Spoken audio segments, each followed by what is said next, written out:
Bonjour Louise, ça va? Bonjour Pauline, ça va très bien, merci. Ouais, j'espère que vous direz toujours ça après avoir fait le tour de. Ouais, en regardant, je me suis dit, est-ce que ça donne le tourner ou pas Vous me direz à la fin. On est ravis que vous soyez avec nous, Louise. Vous êtes créatrice de My Better Self et je ne sais quoi. C'est des comptes YouTube et Instagram.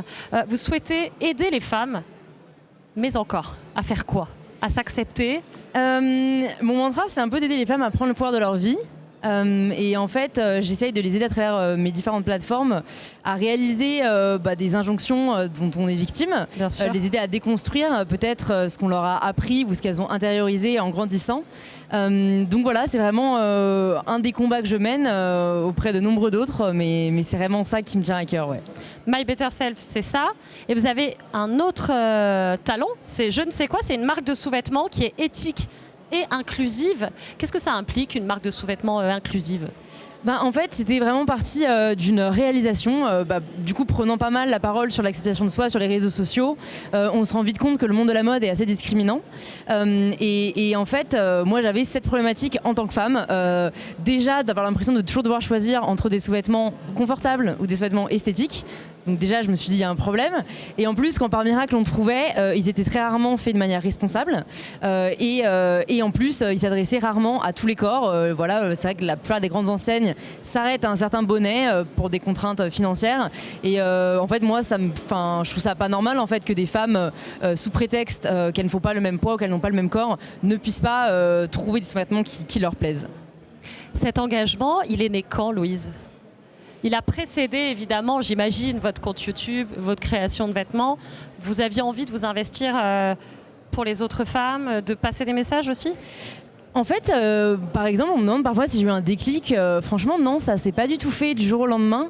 Moi, je suis encore étudiante, donc en fait, j'ai commencé au début de mes études. J'avais un peu plus de temps sur mes mains que quand je préparais l'entrée à Sciences Po. Et du coup, j'ai eu envie de partager et de connecter avec des personnes qui partageaient les mêmes passions que moi. Et en fait, c'est au fur et à mesure, c'est plus en fait en échangeant avec ma communauté, en recevant des messages de femmes que j'ai compris. Les problématiques qu'elles rencontraient, que j'ai compris qu'on avait les mêmes au final. Et donc en fait, c'était juste à mon échelle, essayer de les aider, d'essayer de partager ce que moi j'apprenais.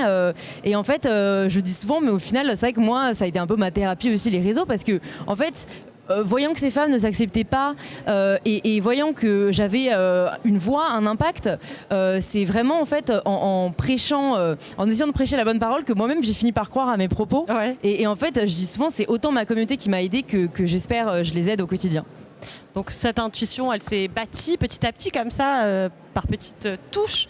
Mais comment vous avez réussi à concrétiser tous ces projets ? Ce compte qui cartonne et cette entreprise, ça, j'imagine que ça a été aussi un processus un peu plus long.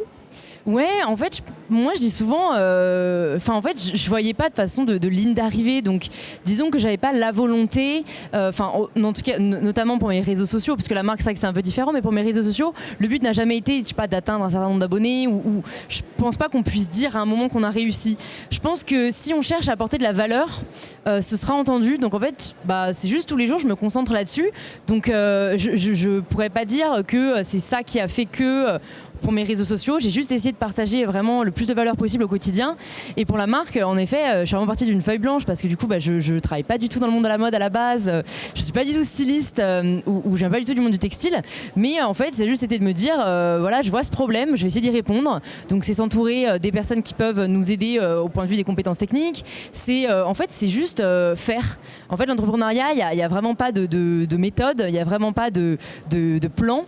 C'est chaque jour, on attaque chaque tâche à laquelle on doit répondre. Donc d'abord trouver une usine, ensuite sourcer des matières qui soient responsables, faire face à tous les obstacles qui peuvent arriver en chemin pour au final, même si c'est beaucoup plus longtemps que ce que j'imaginais après avoir annoncé le lancement de ma marque, parce que du coup je l'ai annoncé avant de la lancer pour être sûr en fait que vraiment les ensembles répondent à un vrai besoin et pour vraiment co-créer la marque avec ma communauté. Donc voilà, en gros je l'ai annoncé en septembre dernier, je pensais lancer en décembre et nous voilà un an plus tard et elle n'est pas encore lancée, mais c'est imminent. Donc voilà, en fait, c'est Vous avez été impacté beaucoup par la pandémie ou c'est... Du coup, nos usines ont fermé. Donc, en fait, ça ralentit tout le processus. Et au-delà de ça, en fait, même en dehors de la pandémie, c'est vrai que j'avais vachement sous-estimé le temps que ça allait me prendre. En fait, c'est vrai que quand on veut être un peu innovant, quand on veut pas forcément produire de la manière dont on s'est produit aujourd'hui, en fait, on est très peu écouté. En plus, quand on est petit, on est encore moins écouté. Donc c'est vrai que moi, ça a été un peu une claque, quoi, de me dire, en fait, tout le monde s'en fout de ce que tu veux faire. Il faut se battre tout seul. Et voilà, exactement. C'est à toi de montrer que ton projet, il a du sens et qu'il va marcher et que voilà, tu as envie de trouver des partenaires qui t'aident à le donner vie à ce projet. En tout cas, ça fonctionne, Louise. Ça fonctionne. On attend le lancement de la marque en tout cas, mais je sais que, en fait, j'ai vraiment, au moins, moi, je sais que quoi qu'il arrive après, j'ai la joie d'être arrivée au bout de mon projet, d'avoir vraiment répondu aux besoins de ma communauté parce que j'ai organisé beaucoup de rencontres, on a eu beaucoup d'échanges.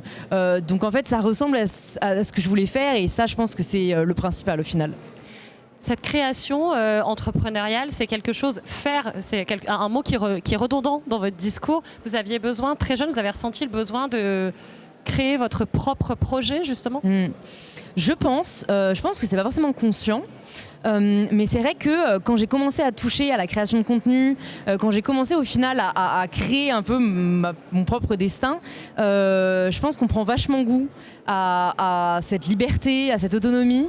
Et c'est vrai qu'à partir du moment en fait, où je me suis rendu compte que je pouvais écrire mon avenir, voilà, c'était une route sans retour en arrière. Et c'est vrai que voilà, maintenant j'ai vraiment pris goût. À chaque fois que j'ai un projet, j'essaie de lui donner vie et de pas me censurer. Donc c'est vrai que j'ai beaucoup de différents projets et parfois on me dit comment tu y arrives ou même pourquoi tu te concentres pas que sur une seule chose. Mais c'est vrai que en fait, je trouve ça dommage de se limiter. Et ça, c'est aussi une injonction que j'essaye contre laquelle j'essaie de lutter parce qu'on essaye de nous cantonner dans des cases. Même en tant que créateur de contenu, la première question qu'on va me poser quand on connaît pas trop le milieu, c'est toi t'es quoi ? T'es influenceuse mode, cuisine, lifestyle, enfin comme s'il fallait absolument qu'on ait une étiquette, alors que moi dans les faits j'en ai pas en fait. C'est-à-dire je suis autant intéressée par l'entrepreneuriat que par la mode responsable, que par l'acceptation de soi et le body positivisme. Donc c'est vrai que voilà, j'essaie vraiment de montrer que au final les règles c'est fait pour être brisé quoi. Il y en a pas. Merci beaucoup en tout cas Louise pour ton témoignage, c'était hyper chouette pour nous de pouvoir t'écouter. Merci beaucoup. Vous pouvez l'applaudir parce que je trouve que c'est quand même des valeurs c'est pas la peine, hyper fortes. mais merci. C'est très chouette de pouvoir partager ça. Est-ce que tu as, pour se quitter, un petit mantra ? J'aime bien demander ça aux entrepreneurs et aux créatifs qui défilent sur ce plateau, leur dire, voilà, est-ce que vous avez quelque chose qui, dans les moments de difficulté, en tout cas, vous permet de dépasser ? Du coup, j'ai un peu commencé par ça parce que mon mantra vraiment, c'est prendre le pouvoir de sa vie. Mais du coup, pour en dire peut-être un autre sur lequel on a un peu touché, mais qui m'a vraiment aidé, c'est réaliser qu'il n'y a vraiment pas de règles. C'est-à-dire qu'on a vraiment tendance à se dire on peut pas faire ci parce que, je peux pas faire ça parce que. En fait, il y a personne en haut là qui peut nous dire tu dois faire ça ou tu ne peux pas faire ça. Donc vraiment désacraliser ça, se dire qu'on est l'auteur ou l'autrice de ses propres règles, ça m'aide vachement. Merci beaucoup, bravo encore. En tout cas, Merci on peut beaucoup. te retrouver sur ton compte YouTube et Instagram, c'est My Better Self. Et évidemment, ta marque Je ne sais quoi. Merci beaucoup, Louise. Merci beaucoup, Pauline. Avec nous. Bon courage. Avec plaisir, tu reviens quand tu veux.